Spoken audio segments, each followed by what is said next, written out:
Ladies and gentlemen, please welcome Elon Musk. Hello. Best thing I want to do. All right.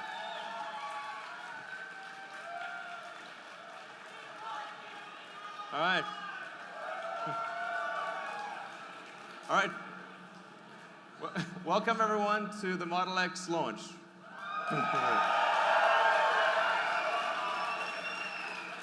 So, thank you all for coming. The Tesla team has worked incredibly hard. They've done, I think, an amazing job, and I'm really looking forward to showing you the car. I want to start off just by reminding people like what the mission of Tesla is to accelerate the advent of sustainable transport.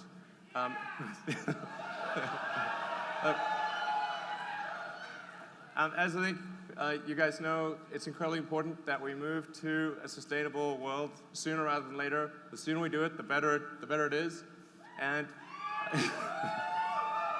and it's important to show that that any type of car can go electric. We showed that you could make a compelling sports car with the Roadster, and that could go electric. And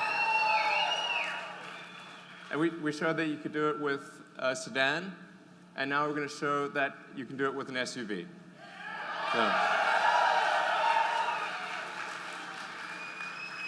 So we're going to start off with what's actually most important for a car, which is safety. So if you're driving, you're carrying your friends and family around, there's really nothing that's more important than safety. So first and foremost, the car's got to keep you and the ones you love safe and protect you under any circumstance you can imagine. So.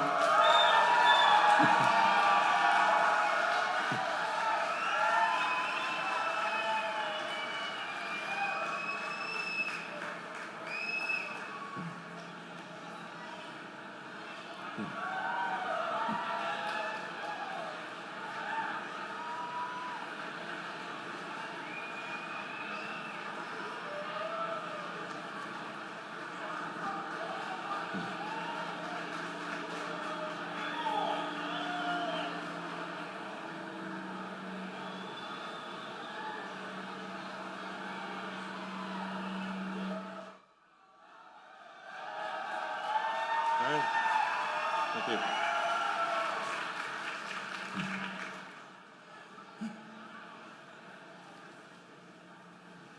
So, there you have the Model X. I'm going to talk a lot more about the details of the car, but I'm going to start off with safety. With the Model X, we've created the safest SUV ever. It's the first SUV that's 5 stars in every category. So,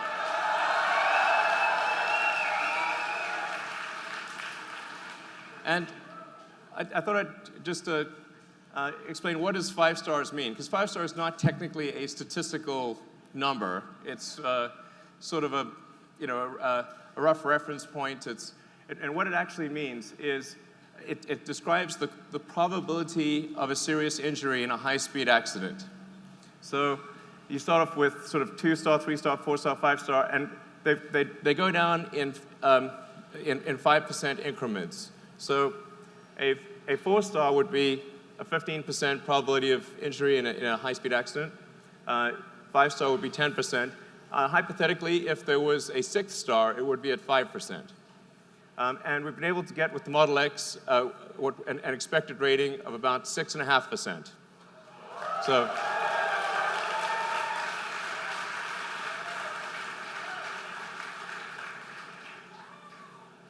And so let me explain how we get to such a low probability of injury.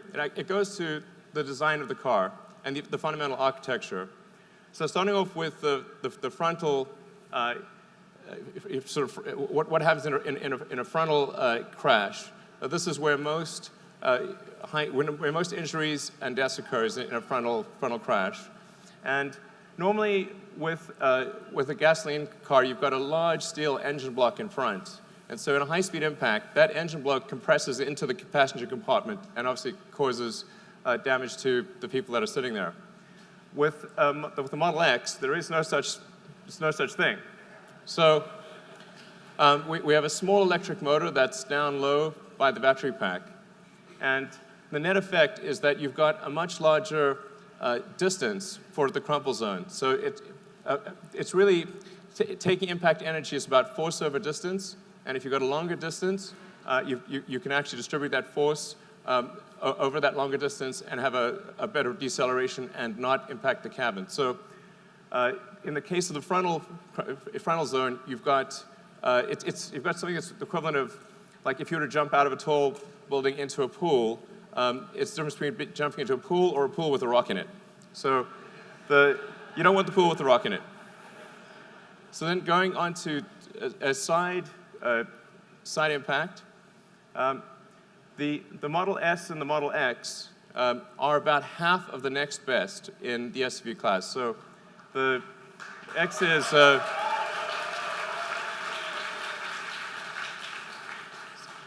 the side pole intrusion is only 215 millimeters in the Model X, and that's compared to the next best SUV, which is about double that number. And let's see what that looks like in pictures. So this is what it looks like with this is the actual side pole test for the Model X compared to the next best SUV in the world. Yeah.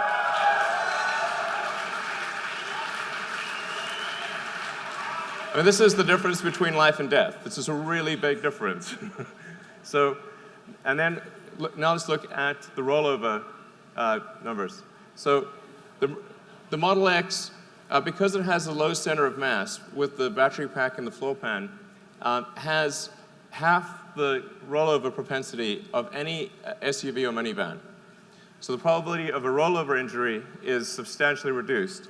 And you can see this in the architecture. We start with the pack, and that pack provides a stiffening member for the whole car. It provides a very strong foundation for the whole car, lowering the center of mass, and serving as a load transfer medium to the rest of the vehicle. So whereas a gasoline car really just has thin corrugated sheet metal at the base and can't transfer the load in a side impact.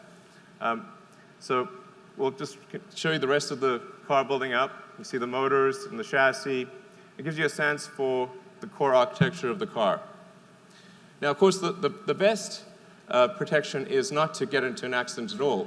So the Model X comes standard with active safety, which includes automatic emergency braking and side collision avoidance. So the car will actually use the camera and the radar to automatically brake before there's an accident, and it will use the ultrasonic sensors around the side of the car to steer you away from a side collision. And these are active all the time, and it's just a standard feature in the car.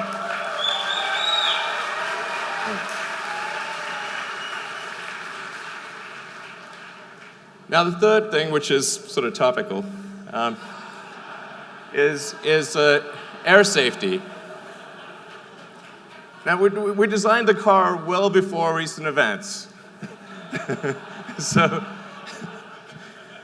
it just happens to have, there's recent events have illustrated the importance of air safety. And we have with the Model X the first true HEPA filter in a car. So why is it important to have a particulate filter? Why is it important to have a gas filter in the car? It's because this translates to a real change in life expectancy. So these are the most conservative numbers we could find on the internet, like the most conservative. They go way worse than this. This is basically the least bad thing that would happen if you lived in these cities. So, and now let's take a look at the filters themselves. I want to show you just how much of a difference this is. The top one is our primary air filter. The one on the left and the bottom is our secondary air filter. The one on the right is a normal car air filter. I think we've got some of those here. So this is what a normal car filter looks like. It's really quite small. This is the This is the primary air filter of the Model X. And this is the secondary air filter. Our secondary air filter is bigger than the primary air filter of a typical car. So and not only is it 10 times larger area, but the quality of the filter is greater. So that translates to a several hundred-fold improvement in the filtration capability. It is 300 times better at filtering bacteria, 500 times better at allergens, 700 times better at soot or smog, and 800 times better at filtering viruses. And this is on a bad day. So this is the minimum passing grade when it's just operating at its worst. So, so in addition to the particle filters, we have 3 layers of active carbon. So we've got one universal adsorbent layer, that's the initial layer. Then we've got another activated carbon layer that's meant for acid gases, and another one for alkaline gases. The net effect of the air filtration system is that you have air cleanliness levels which are comparable to a hospital operating room in the car. And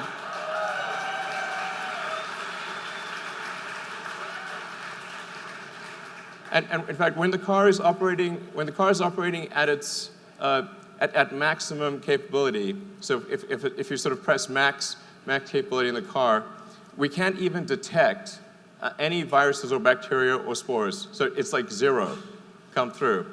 So if there's ever sort of a apocalyptic scenario of some kind, hypothetically, you just press the bioweapon defense mode button.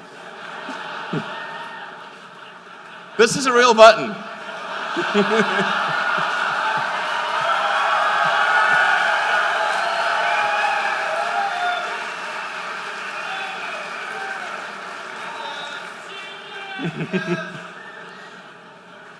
So what, we're trying to be a leader in apocalyptic defense scenarios. So let's move on to the car itself. Like what's cool and fun about the car? Doors and windows. Okay. So you're obviously familiar with the Falcon Wing door.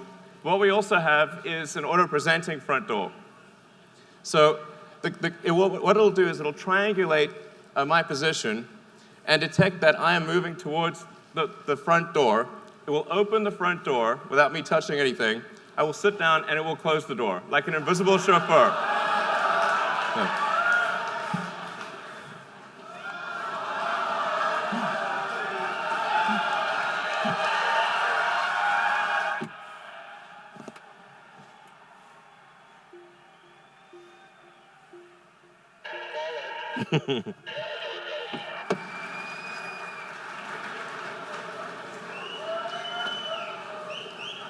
And there are a few other features that are hard to demo in this exact scenario, but something that we worked very hard on is a windshield that's a panoramic windshield. So it comes up and over and feels like a helicopter cockpit when you're driving. So it gives you unbelievable visibility. It's transformative in the driving experience. So you really, when you do the test drives later tonight, you'll see what I mean. It's really makes a difference. And then in addition to that, we also have it's a small feature, but an important one, is the ability to blind holster your phone. So this is like one of those things where it's small, but it's important. Instead of having to fiddle with a bunch of wires to plug in your phone, you can basically take it out of your pocket and blind holster it. It'll automatically fit, and there are adapters for every variant of popular phone.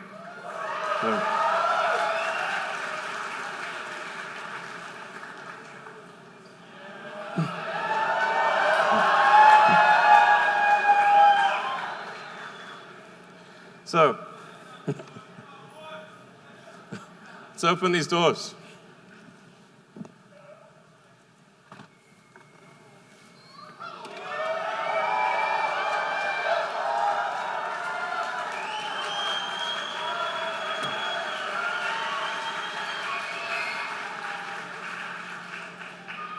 So the reason we created these doors was originally we were trying to solve a problem, which is how do you access the third row if you have child seats in the second row? And I encountered this problem when I first got a gasoline SUV, and I had twins, and once you put them in the second row, you couldn't access the third row. So we wanted to have an opening that was big enough so that you could do that. So you could have real utility of the third row, even if you have kid seats in the second row. So you basically just press the button. The seats will go forward, and I can step directly in. So.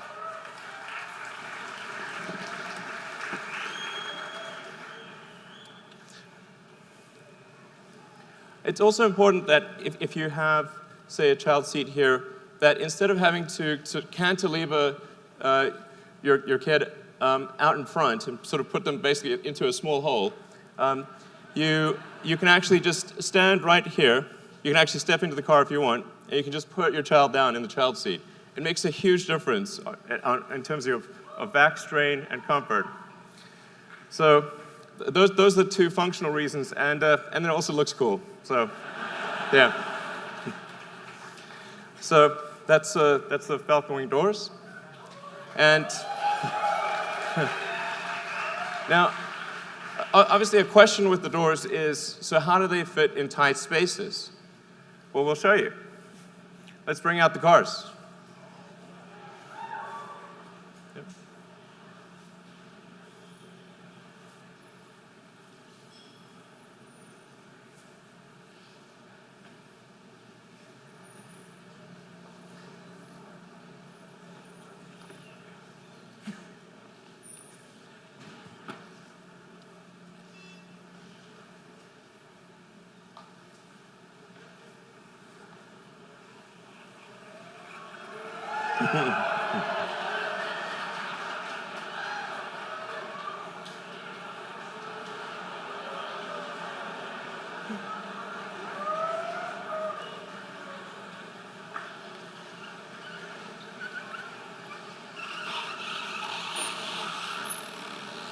So the scenario we're going to show you here is if you've ever been in a parking lot and someone parked real close.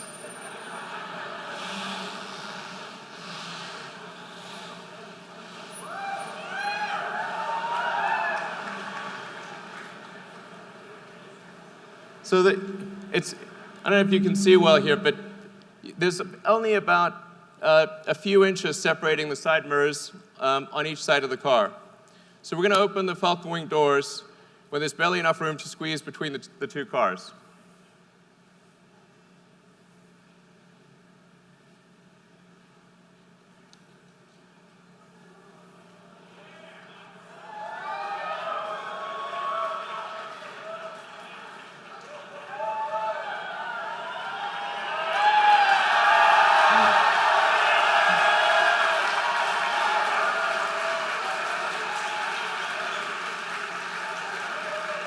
So the reason it's able to do that is because, unlike a traditional gull-wing door, which is only actuated on a single hinge, the Model X Falcon Wing doors are actuated on two hinges. So it's able to move up and over instead of simply moving out in a broad arc. And moreover, if you compare it to, say, a minivan door, let's open the minivan door here. You can see that when the minivan door opens, I can't even get through that space. So let's close the minivan door.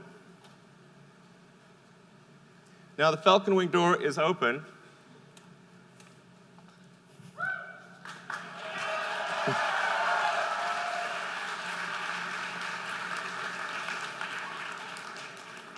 So our goal was to create an aperture that was more functional than a minivan door, and I think the team has succeeded. So I think it's the best aperture out there.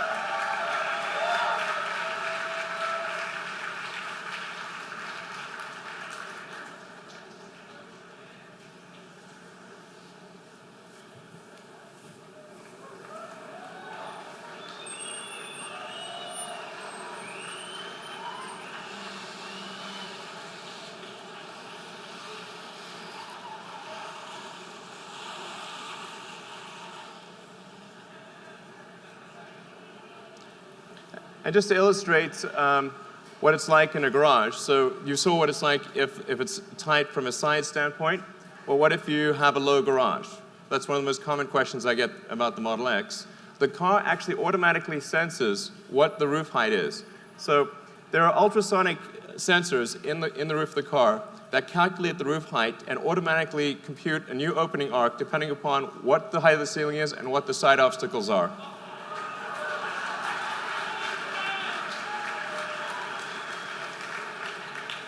And we actually developed a new ultrasonic sensor that's able to do sonar through metal. So in order to avoid having a puck, which is ordinarily needed for ultrasonic sensors, we thought the aesthetics of the puck would not be good because it would have to be in the center of the door. So we actually developed an ultrasonic sensor that can literally see through metal. All right. So let's maybe talk a bit more about the second row seats.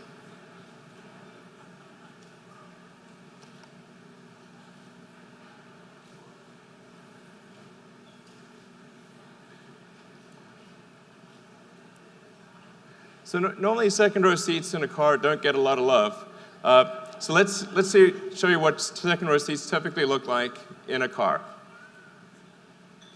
So that's sort of what second row seats normally look like.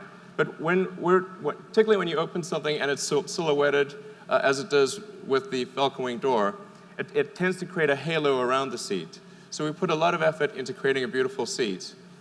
And not only is the seat, I think, probably the best looking second seat, if that's a superlative, ever, but it actually provides more functionality because you have a flat floor and you can stow if something. So if you've got a backpack or a laptop or a handbag, you can stow that under the seat instead of having it at your feet.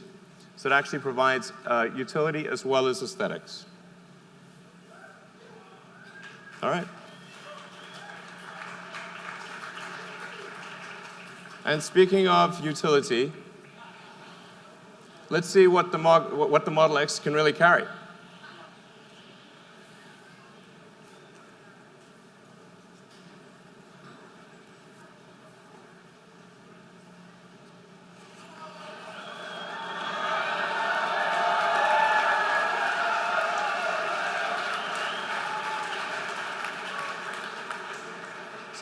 So the Model X is capable of towing 5,000 pounds. So 5,000 pounds while carrying 7 people and quite a lot of luggage. Yeah.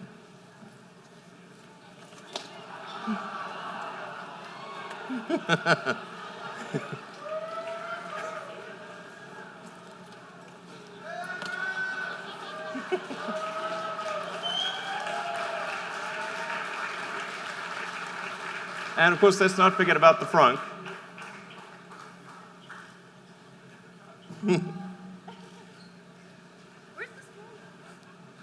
Yes, we need the stroller.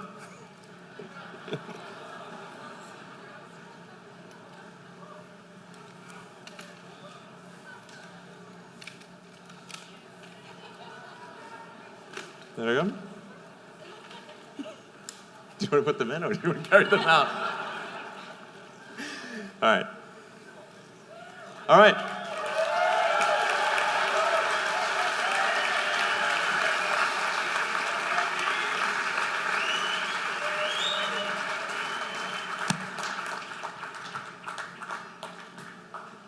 All right, so there you have it. Model X carrying seven people, a 5,000 pound trailer, and I lost count of how many bags, and a stroller.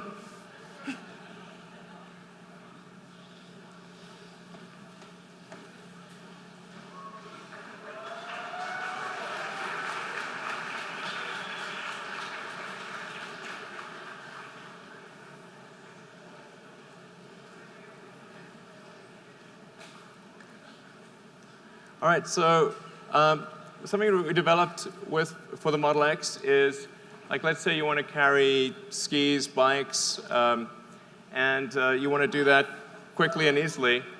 We made an accessories hitch that can be put on by a kid in approximately 10 seconds. Thank you. I think that was more like 5 seconds. So the accessories hitch can carry up to 4 bikes or up to 6 sets of skis. And you can close the trunk and have full functionality with the rest of the car.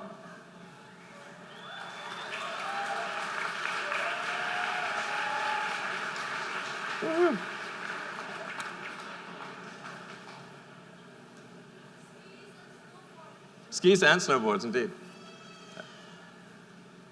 And then the final element, of course, is performance. So even the standard version of the Model X has quite high performance. So it's got the standard version, 90D's, got 257-mile range, all-wheel drive, of course, and it gets to 60 miles an hour in 4.8 seconds. And then the P90D Ludicrous mode. I mean, this goes so fast, it's wrong. So do 0 to 60. This is an SUV, and it'll do 0 to 60 in 3.2 seconds.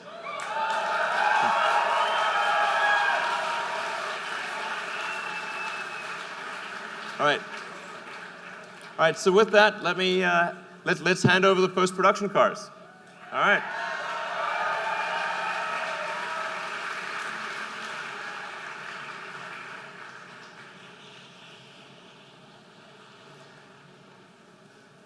All right, so let's see, VIN 6. Hey. Hey, Ara. What's up, man? Amazing. Hey. Congratulations. Such an awesome job. All right, cool. Nice license plates. All right. Great work. All right.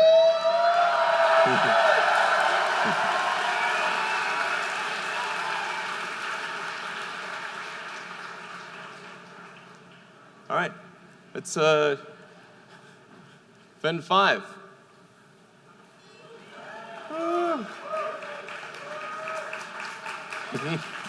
Car's coming soon. All right. Thank you very much. Good to see you. Is you okay? Hopefully the call will be sick here soon.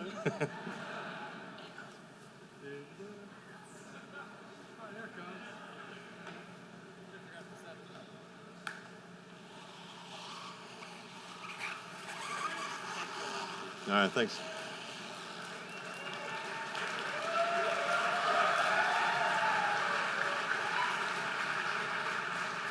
All right, and VIN 4.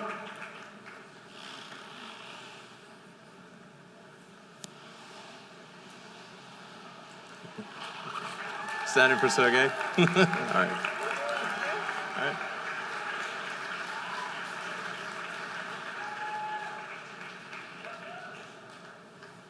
Oh, hang on, let's see. Yeah. VIN 3.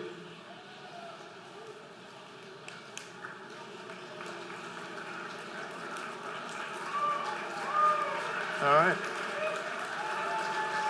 Good to see you. Absolutely. Congratulations. Thanks. Hey. Thank you.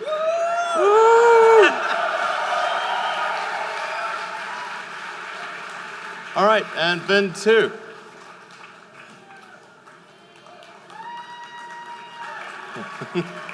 All right. Yeah, man. All right.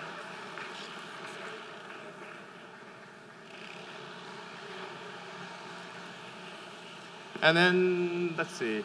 Then the final one is my car, which is going to be up in a moment. And